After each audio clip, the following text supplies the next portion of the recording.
Hi, today we are going to discuss about the request response flow of a WebSphere application server and how actually the JA2W application is being served by the application server.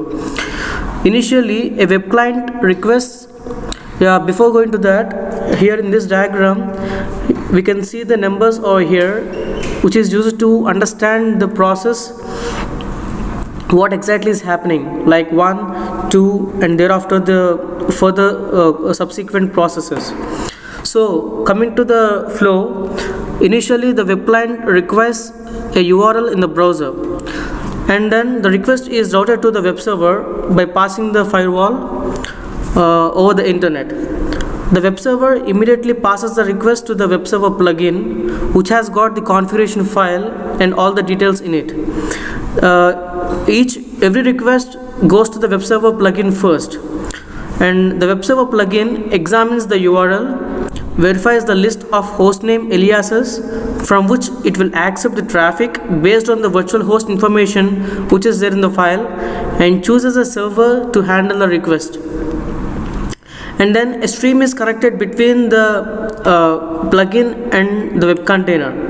A stream is nothing but it's a connection to the web container, which and it is possible to maintain a connection over a number of requests.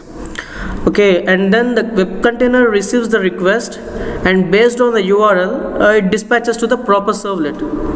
And if the servlet, if the class is not loaded, and then the dynamic cache loader loads the servlet with the help of some methods like servlet init method, then do get or do post methods. And here the JNDI is used for lookup of either data sources or EJBs required by the servlet. Depending upon whether a data source is specified or an EJB is requested, the JNDI directs the servlet to the corresponding database or to the corresponding EJB container.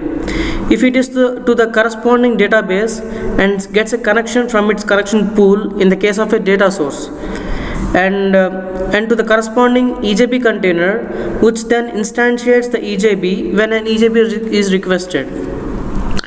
If the EJB request involves an SQL transaction, it goes back to the JNDI to look up the data source, and then the SQL statement is executed and the retrieved data is sent back either to the servlet or to the EJB. Data beans are created and handed off to the JSPs in the case of EJBs.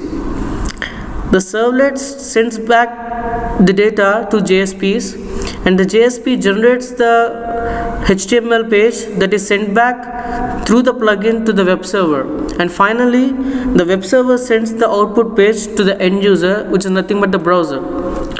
Hope you understand the request response flow of like what exactly is happening in the WebSphere application server environment. See you soon.